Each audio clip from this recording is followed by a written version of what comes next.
push that rock here with some math. Let's go back to inverses. Remember the idea of the inverse of a function? Two functions are inverses, say f and g. If f and g are inverses, then the composition gives us the identity element under function composition, which is x. And we learned how to find those inverses. And we called, if this was true, then we said that g was the inverse of f, and f was the inverse of g, and we use this notation. So let's return to that idea, and let's find the inverse of this function. So the first step is to admit that this is just a fancy notation for the outputs, and we use y for the outputs.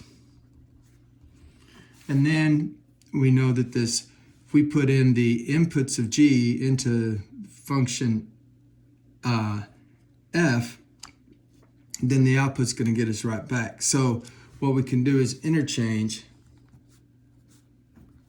the inputs for outputs and outputs for inputs. Remember that? Where we interchange the x's and y's. And now we just solve for y. So I'm going to add 4 to both sides. That gives me 2 to the y minus 1. Now how do I undo exponentiation? Well, we use a logarithm. So remember, the idea of a log is that if we have b, where b is some positive number and not equal to 1, and we raise it to some exponent x and get a power of the base b, then we define logs so that log base b of this power gives the exponent that produces that power. So logs are defined as this exponent here. So what I'm going to do is I'm going to take this base b, I'm going to write log base b. So, but what's my base b?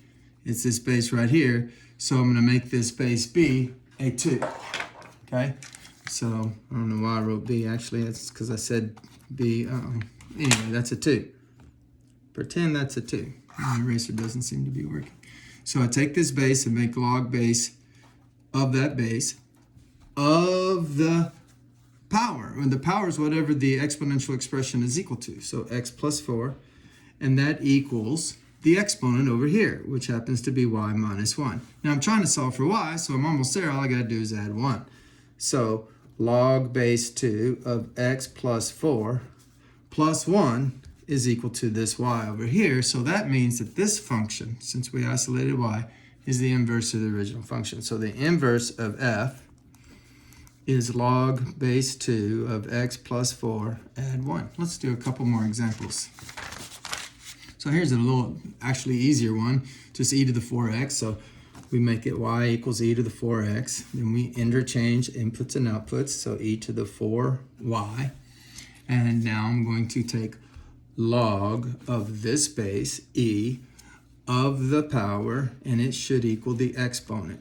Now we don't write log e base e. Instead we write ln for natural log, and that means log base e. So I'm going to spend a step just doing that. And now to finish solving for y, just multiply both sides by 1/4 or divide by 4 if that's what you do.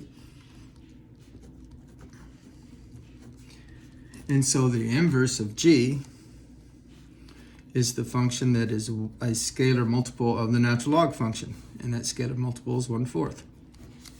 Okay, one more example. What if I start with a log? Okay, well, this is fancy notation for y. Now I'm going to interchange the x's and y's. So this y becomes an x. This x becomes a y. And remember, when there's no base written, it's understood to be a base 10. So my base is 10, so I have 10, and logs are equal to the exponent, so this is the exponent on that base. So log is equal to an exponent, so whatever the log is equal to is the exponent. So I have the base of 10, so 10 raised to the exponent x must equal 4 minus y. Now I don't want to have a negative in front of my y, so I'm going to move my y over here. So I'm adding y to both sides, and that gives me y, but I'm going to subtract the 10 to the x from both sides as well, because I'm moving this over here. So moving the y over here and this over there, so I get y equals 4 minus 10 raised to the x. And I have y by itself, so this must be the inverse of the L function that I was given. Math made simple. Simple math.